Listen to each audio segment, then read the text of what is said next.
EEFC account কি মানে EEFC account হৈছে এক্সচেঞ্জ আৰ্নাৰ ফৰেন কাৰেঞ্চি একাউণ্ট এইটো আপুনি বেংকত সুধিলে গম পাব ইয়াৰ এডভান্টেজ হৈছে যে আপোনাৰ যেতিয়া বাহিৰৰ পৰা বেংকত ডলাৰ আহে তেতিয়া আপোনাৰ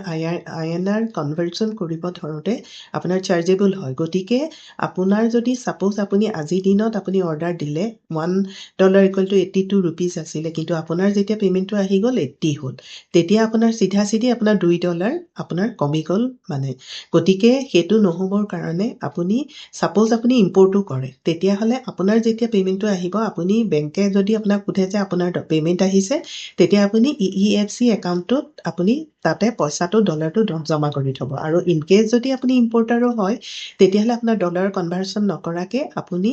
ইমিডিয়েট আপুনি EEFC একাউণ্টৰ পৰাই মানে আপুনি পে'মেণ্টটো ইম্পৰ্টত ইউজ কৰিব পাৰে আৰু এটা কথা মনত ৰাখিব যে EEFC একাউণ্টত 30 দিনলৈকেহে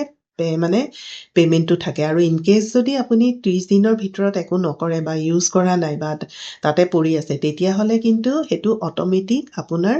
একাউণ্টছলৈ ট্ৰান্সফাৰ হৈ যাব আফটাৰ 30 days